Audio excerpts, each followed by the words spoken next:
ৰঙিয়াত নতুনকৈ মুকলি কৰা হ'ল চিটি মেডিকোজ নামেৰে এখন অত্যাধুনিক ফাৰ্মাচী। ৰঙিয়া MG ৰোডত নতুনকৈ মুকলি কৰা ফাৰ্মাচীখনৰ শুভ উদ্বোধন কৰে অসম তথা ভাৰতৰ জনপ্ৰিয় ডক্টৰ তথা ইউটিউবাৰ দেবোত্তমা সাম্ভেজৰে।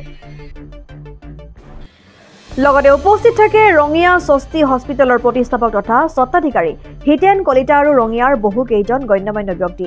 এতিয়াৰে পৰা ৰোগীসকলৰ বাবে উপলব্ধ হ'ব প্ৰসূতি শিশু তথা স্নায়ু বিশেষজ্ঞৰ লগতে বিভিন্ন বিভাগৰ চিকিৎসক, যাৰ ফলত যথেষ্ট উপকৃত হ'ব ৰোগীসকল।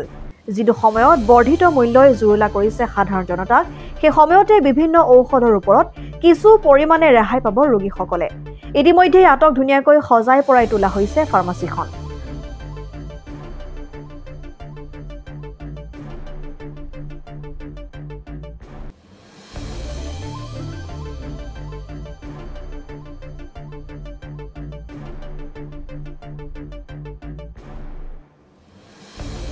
ফাৰ্মাচী এটা শুভাৰম্ভণি কৰা হ'ল।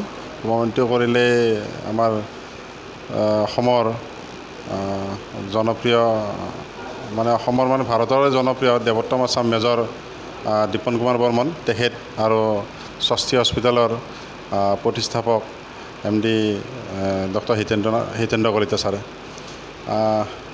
এটা আটক ধুনীয়াকৈ আমি বনাইছোঁ ৰাইজৰ সুবিধাৰ্থে। গোটেইখিনি সুবিধা কৰি ৱেইটিং এৰিয়াক লৈ গোটেইখিনি এটা সুবিধা ডক্টৰৰ গোটেইখিনি, আৰু লগতে গোটেইখিনি এটা অভিজ্ঞ ডক্টৰক গোটেইখিনি ডিপাৰ্টমেণ্ট আমি বিভাগকে সাঙুৰি ল'বৰ কাৰণে চেষ্টা কৰিছোঁ। তথাপি আমি 8-10টা বিভাগ আমি সাঙুৰি লৈছোঁ এতিয়ালৈকে। চাইল্ডৰ ডক্টৰ দিগন্ত ডেকাই হওক অথবা আৰু আপোনাৰ আমাৰ গাইনীৰ স্ত্ৰী প্ৰসূতিৰ লেডি ডক্টৰ, তেনেকৈ নিউৰলজি, মেডিচিন, এনে গোটেইকেইটা বিভাগে আমি এটা সাঙুৰি লৈ কিনে এটা অনুষ্ঠান আমি ৰঙিয়াত আজি নতুনকৈ শুভাৰম্ভণি কৰিলোঁ। আমাৰ এইখন আপোনাৰ ৰাজু মাৰ্কেটৰ ওচৰত, MG ৰোড মহাত্মা গান্ধী পথ, ৰাজু মাৰ্কেটৰ ওচৰত। নিশ্চয় ইয়াতে আপোনাৰ ৱেইটিং এৰিয়া গোটেইখিনি আৰু এটা হাইজেনিক এৰিয়া পৰিৱেশ এটা আমি কৰিছোঁ। এটা বহল ভিত্তিত আমি অনুষ্ঠানটো কৰিছোঁ। লগতে কাষ্টমাৰ এটা বৰ্তমান যিটো মেডিচিনৰ বৰ্ধিত হাৰ তাৰ প্ৰতি লক্ষ্য ৰাখি এটা পাৰ্চেণ্ট আমি শতাংশ ডিছকাউণ্ট কৰাৰ কাৰণে আমি সেইটো কৰি আছোঁ। থাকিবই সেইটো তেনেকুৱা। কি ক'লে? নিশ্চয় ইয়াতে আহিলে আপোনাৰ ভাল ডক্টৰ, অভিজ্ঞ ডক্টৰৰ সুবিধা পাব এইখিনি।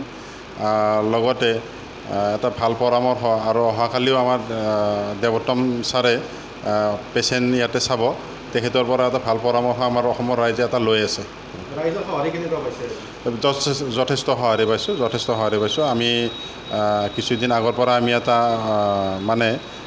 এডভাৰটাইজমেণ্টটো আমি কৰি আছিলোঁ। তো প্ৰথমৰ পৰা আমি এটা সঁহাৰি আমি পাই আছোঁ তেনেকুৱা।